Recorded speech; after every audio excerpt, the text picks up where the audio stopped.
Depuis quelques années de cela, la consommation de l'alcool, de la drogue et d'autres produits psychoactifs prennent de l'ampleur chez les jeunes.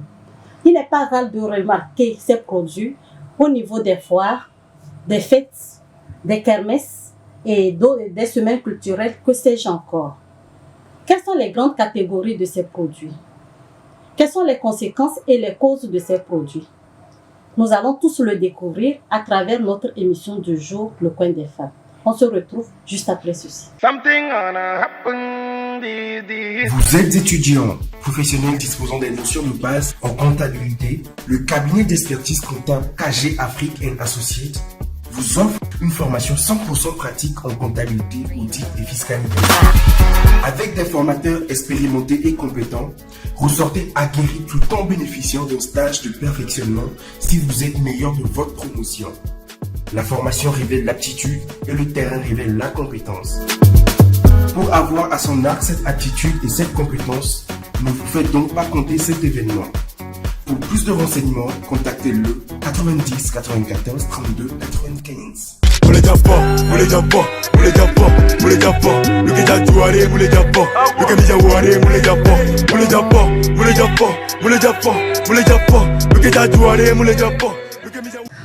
De retour sur ce plateau, pour la bonne information, nous recevons pour vous Monsieur Degboé Zinsou Selom, docteur en psychologie clinique et de la santé. Bonsoir docteur. Bonsoir madame. Comment vous allez? Je vais bien et vous? Ça va très bien. Nous vous remercions d'avoir accepté notre invitation. Je vous en prie. Et comme à l'accoutumée, toujours au taquet pour vous faire améliorer votre vocabulaire, Miss Likovine. Bonsoir Likovine. Bonsoir. Comment tu vas? Je vais bien et toi? Ça va. Il faut nous transporter dans ton univers. Merci beaucoup. Bonsoir très chers téléspectateurs, j'espère que vous allez bien et que vous êtes prêts pour le voyage dans le paradis des mots.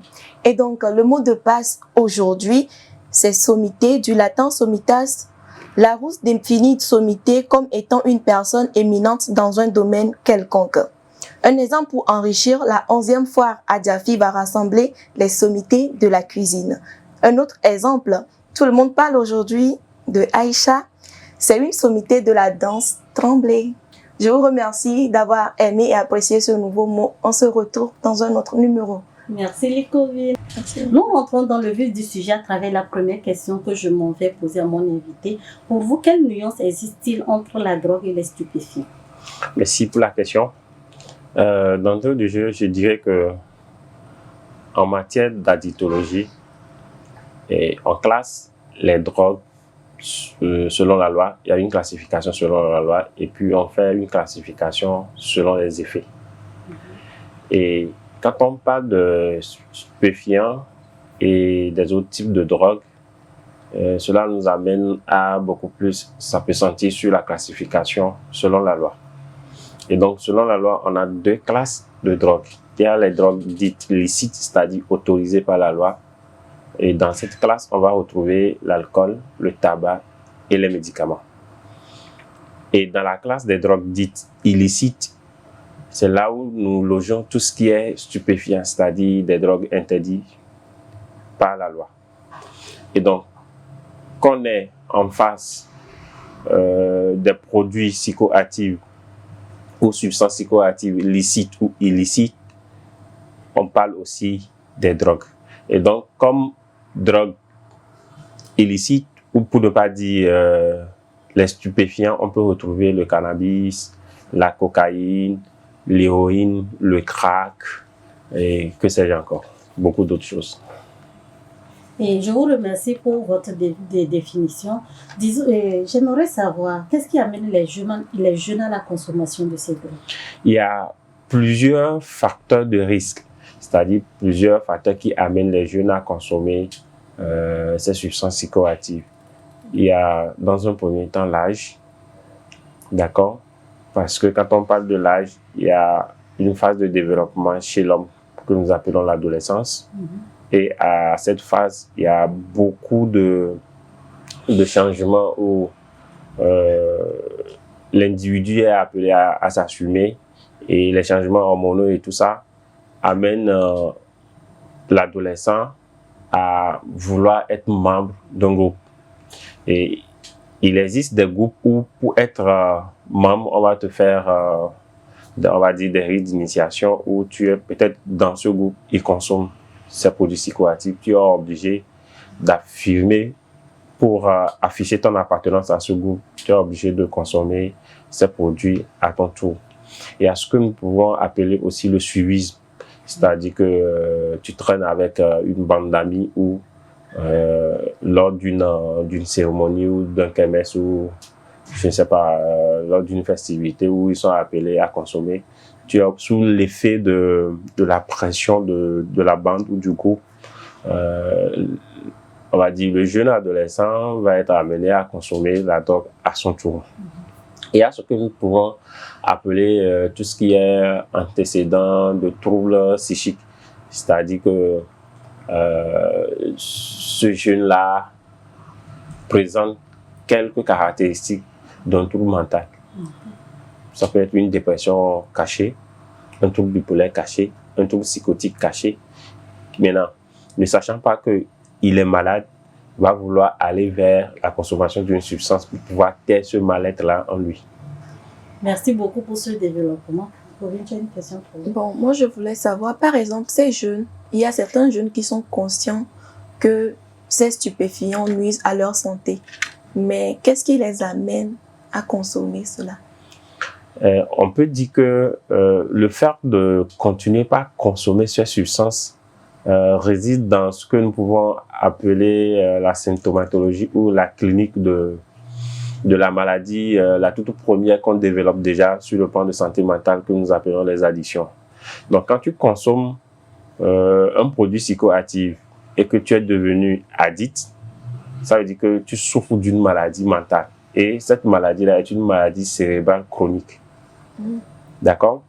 Et je peux résumer cette clinique de l'addiction en 5C en disant que quelqu'un qui devient addict va perdre le contrôle sur sa consommation. Et quand il perd le contrôle, il y a aussi ce que nous appelons le craving, qui est le deuxième C, c'est-à-dire l'envie de pouvoir consommer la substance à chaque fois. Et le troisième C va être le fait que l'individu va consommer la substance de façon compulsive, c'est-à-dire de façon répétée. Chaque jour, la personne doit prendre sa dose. Et le quatrième C va être une consommation de façon continue. C'est-à-dire, chaque jour, la personne est obligée de consommer. Et si la personne ne consomme pas, elle ne va pas être à l'aise. Et donc, tout en continuant à consommer cette substance, malgré les conséquences, cette fois-ci, on est avec le 5e C, tout en sachant que cette substance ou ce comportement de consommation a des effets ou des conséquences négatives sur sa santé physique et sa santé mentale. Alors, comment on peut reconnaître physiquement une personne qui se drogue? Difficile, je vais dire difficile si vous n'êtes pas un spécialiste. Néanmoins, si vous êtes avec un proche tout le temps et qu'il arrive à être addict à une substance, vous allez remarquer que du moment où il n'a pas pris sa dose, il va présenter ce que nous appelons les symptômes de manque. Okay. Donc, ça peut être une hypersudation, la personne va être là en train de suer, ça peut être un tremblement, ça peut être des nausées, ça peut être beaucoup d'autres choses. Et donc, c'est des symptômes qui doivent alerter pour dire que ce proche-là est en manque. Pour ne pas dire être dépendant d'une substance. En fait, moi, je m'en vais. Pourtant, dans la première question, vous avez parlé de la drogue légale qu'on peut trouver à la pharmacie. Oui. Mais est-ce que la drogue qu'on trouve à la pharmacie n'est pas nuisante à la santé? Non. Je dirais d'emblée non, parce que c'est sous prescription médicale. En principe, vous allez dans une pharmacie ou une officine, on ne va pas vous céder ce médicament-là sans prescription, sans ordonnance. D'accord? Et la posologie est claire. C'est-à-dire qu'il y a une certaine dose à ne pas dépasser. Donc, vous comprenez que sur ce champ de substances psychoactives, il y a aussi d'autres intervenants que nous appelons les narcotrafiquants qui profitent du fait qu'il y a certains produits psychoactifs comme les médicaments qui sont autorisés et donc vont passer sous cette autorisation-là pour pouvoir mettre sur le marché ces médicaments contrefaits. Et donc, ils ne vont pas respecter le dosage, justement les normes, le dosage que le médicament normalement présent dans les officines ont. Donc, je prends par exemple du fameux médicament que nous appelons Tramadol, qui est à 10 mg dans les pharmacies, mais les trafiquants vont jusqu'à fabriquer des Tramadol jusqu'à 250 mg, 500 mg, par exemple. Et pour ces produits pharmaceutiques-là, on ne devient pas addict à ça? Non, c'est ce que j'ai dit. Si vous ne suivez pas la prescription médicale, la posologie que le médecin vous a prescrite, vous allez devenir addict. Par exemple, normalement, dans la prise de Tramadol, on ne dépasse normalement pas 10 jours pour ce qui est du 10 mg. Mais si vous-même, en tant que patient, on vous prescrit ce médicament et vous détournez l'usage de ce médicament parce que ça vous fait un bien fou ou parce que vous souffrez d'une maladie chronique et qu'on vous a prescrit, parce que à la base, c'est un antidouleur et que la douleur n'est pas encore, on va dire, amendée, mais vous continuez sans l'avis de votre médecin, pas consommer ce médicament, vous risquez de devenir dépendant. Ok. Et merci monsieur pour ce développement. On marque une petite pause, on se retrouve juste après ceci.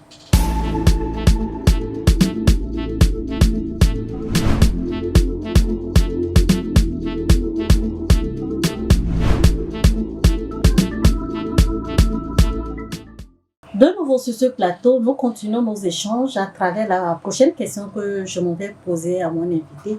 Quelles sont les conséquences alors de la consommation de ces drogues sur la personne même, sur la santé de la personne et sur l'environnement? Alors, généralement, quelqu'un qui est dépendant ou consomme une substance va avoir des conséquences sur sa vie familiale, parce que ça est la cause de bon nombre de séparations ou de divorces. Ça va agir sur un travailleur qui travaille dans une boîte à être licencié, par exemple, parce qu'il ne va plus être productif, il va être ce travailleur-là qui va en retard au service, et donc l'employeur va être amené à le licencier. Donc, il va y avoir une perte d'emploi. Donc, il parle de perte d'emploi, parle de perte de revenus. De la même façon, chez un jeune qui est un scolaire, on va observer dans un premier temps l'absentéisme et les notes qui vont baisser. Ensuite, c'est l'abandon des bancs, donc la déscolarisation. Et l'autre conséquence sur la santé, c'est que l'individu qui consomme de la drogue va souffrir ou va présenter des maladies physiques, comme par exemple le cancer pour ce qui est de l'alcool, du tabac. Et bon, on sait que quand on parle du cancer, il n'y a pas que le cancer de l'œsophage, donc c'est tout type de cancer que la personne peut présenter. La personne peut également faire des maladies physiques comme les maladies cardiaques, les maladies neurologiques et beaucoup d'autres maladies. Maintenant, sur le point de la santé mentale, je disais tantôt que le tout premier trouble mental que la personne présente, c'est l'addiction, qui est un trouble d'usage lié à la consommation d'une substance. Et à côté de cela, la personne peut présenter des troubles psychiatriques comme les psychoses, les troubles bipolaires, la dépression et les phobies sociales. C'est possible que quelqu'un qui consomme, par exemple, du cannabis puisse présenter une phobie sociale, c'est-à-dire quelqu'un qui a peur de rester en foule ou de prendre la parole en public et beaucoup d'autres choses. Et voilà de façon ramassée. Et j'oubliais même, quelqu'un qui est sous l'effet de la consommation d'une substance psychoactive peut être auteur ou victime d'un accident de voie publique. Et maintenant, les personnes qu'on voit un peu fous, est-ce qu'on peut généraliser que c'est la consommation de la drogue qui les a rendus comme ça, ou bien les causes sont autres? Non, les psychotiques qu'on rencontre dans la rue, parmi eux, il peut y avoir des gens qui se sont adonnés à la consommation de substances psychoactives et sont devenus psychotiques. Mais la majorité d'entre eux, le facteur n'est pas lié à la consommation d'une drogue. Ok. Maintenant, comment on peut aider une jeune qui est dépendante de ces stupéfiants? Alors, dans un premier temps, tout est question du degré de sévérité de ce trouble d'usage lié à la consommation d'une substance.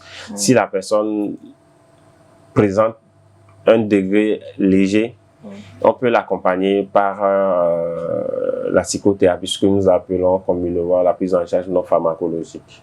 Mais si l'addiction est sévère ou ce trouble-là est sévère chez la personne, d'emblée, c'est la prise en charge pharmacologique, c'est-à-dire médicale. Donc, il faut amener la personne à l'hôpital dans un centre de santé mentale, à défaut, ou ce qui est recommandé, c'est dans un centre d'addictologie. Ce que nous n'avons pas encore au Togo. Au Togo. Par exemple, il y a certaines personnes qui sont addictes, mais qui ne reconnaissent pas. Oui. Maintenant, comment convaincre ces personnes-là pour pouvoir les aider? Dans un premier temps, je dirais, c'est l'erreur que la population fait souvent est que quand on est en face de quelqu'un qui est addict à une substance, c'est qu'on pense que c'est de sa propre volonté qu'il est malade. Parce que je disais tantôt que c'est une maladie. Oui. Donc c'est la maladie ou ce qui rend malade, on sort l'argent de sa poche pour pouvoir aller payer cet argent, si je veux dire, pathogène. D'accord? Oui. Et donc, beaucoup où l'entourage de la personne ne comprend pas que la personne est en train de souffrir, de présenter une maladie où la personne est obligée de prendre sa dose quotidienne. Vous voyez? Oui. Donc, c'est ce qui va faire que le tout premier soutien que la personne a besoin, la personne n'aura pas. Donc, c'est d'être proche de cette personne, le motiver à chaque instant pour lui dire que ce comportement de consommation sort de la normale et qu'il a besoin d'aide. Il peut ne pas, dans les tout premiers moments, accepter.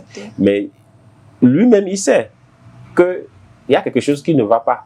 Il sait que sa consommation, il n'a plus le contrôle sur cette consommation. Et donc, il va finir par accepter la proposition, l'aide que vous voulez bien qu'il puisse aller demander au spécialiste. Ok, merci monsieur. Au fait, je voulais rebondir sur quelque chose.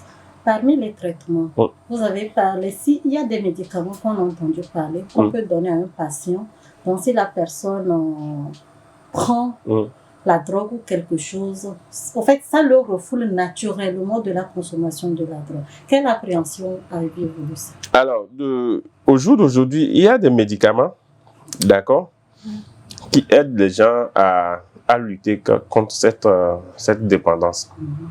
Mais il n'y a pas de médicament qu'on prend, je vais dire, jusqu'au jour d'aujourd'hui. Il n'y a pas de médicament qu'on prend et on va dire le médicament va faire que la personne va arrêter de consommer. D'accord? Et pour certaines substances comme l'alcool, il y a des médicaments qui ont montré leur efficacité sur le fait de supprimer l'envie. Or, quand je développais tantôt, il n'y a pas que l'envie dans la clinique de l'addiction. Donc, vous comprenez que le champ est assez vaste et donc il n'y a pas de médicaments. Maintenant, il y a d'autres traitements. Par exemple, je prends le traitement TSO, ce que nous appelons le traitement de substitution aux opiacés, c'est-à-dire ceux qui sont addicts aux opiacés, qui s'injectent généralement. Donc, on va proposer un traitement de substitution. Au lieu de les laisser, ces gens-là, s'injecter dans des conditions insalubres et tout ça, qui est risque de contamination des maladies sexuellement transmissibles, je veux dire le VIH et les hépatites, on propose à ces gens de venir à l'hôpital dans un centre où il y a le traitement de substitution et on leur donne maintenant un médicament qui est encore une drogue qu'on appelle la méthadone. Donc, c'est donné à l'hôpital sous surveillance, sous contrôle. Et la personne va continuer par prendre sa drogue de substitution de façon saine. Parce que dans un premier temps, la personne n'est pas encore prête à aller vers l'arrêt. Et donc, il y a tout un paquet de services qu'on offre à la personne pour que au bout de 12 mois, la personne aille vers l'arrêt de façon progressive. Par exemple, si une personne arrête la drogue et dès sa sortie, je prends l'exemple d'une personne qui est dans un groupe, comme vous l'avez dit tantôt en amour. Donc, la personne arrête et va refréquenter ces groupes et consomme. La personne peut rechuter après. Oui, tout à fait. Dans la dithologie, il y a cette notion de chute et de rechute que nous, on ne balaye pas du revers de la main parce que ça nous permet d'évaluer la progression de la récupération chez la personne. Parce que nous ne considérons, enfin, pas que nous, mais le terme guérison est utilisé avec précaution chez quelqu'un qui est addict à une substance. Parce que c'est un cercle vicieux. Tu sais, quand tu as commencé ta première dose, mais quand tu vas arrêter pour être dans une phase de maintien, tu ne le sais pas.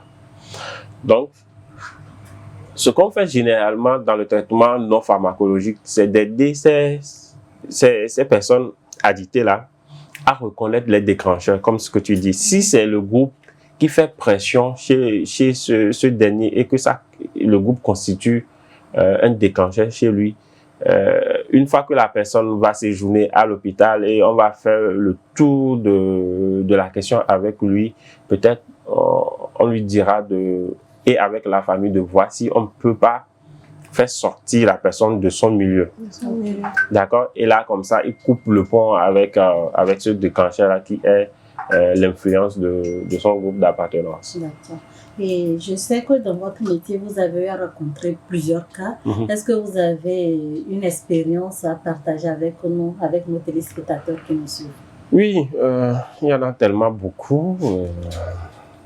Une seule. Et il y a toujours on va dire, cette problématique. C'est l'exemple d'un pasteur, un pasteur qu'on a suivi. Un pasteur?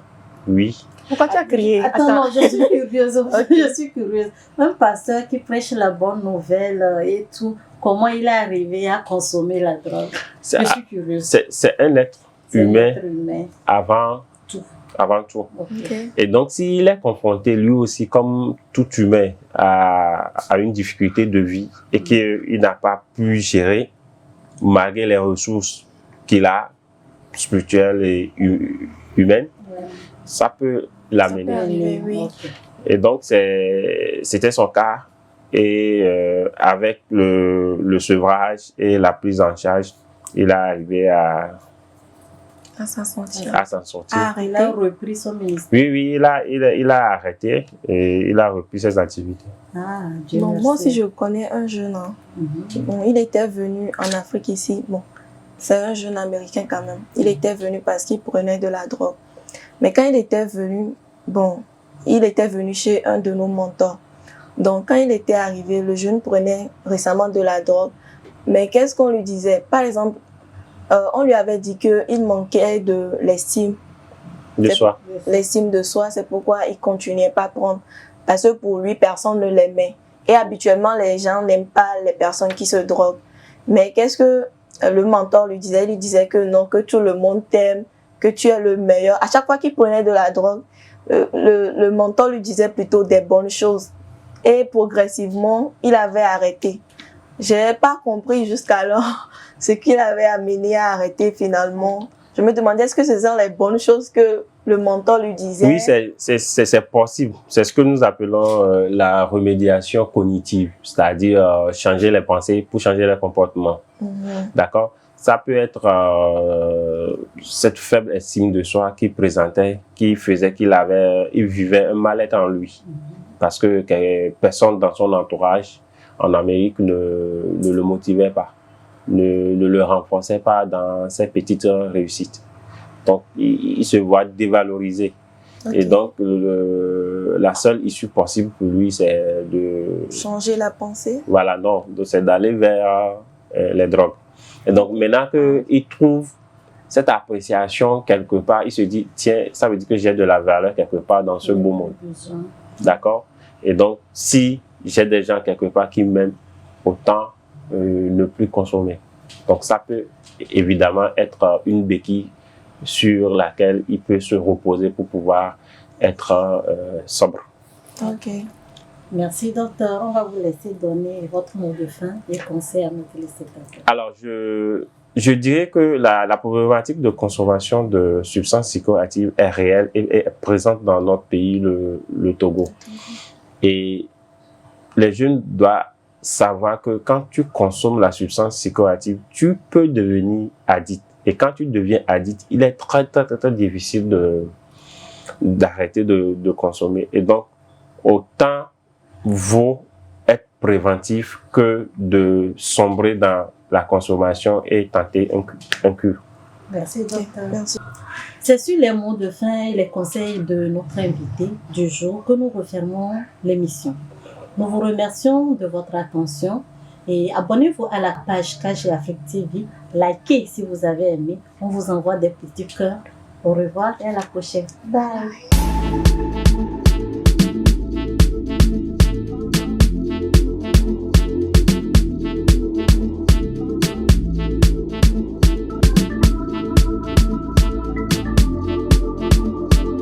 Purchase your tracks today.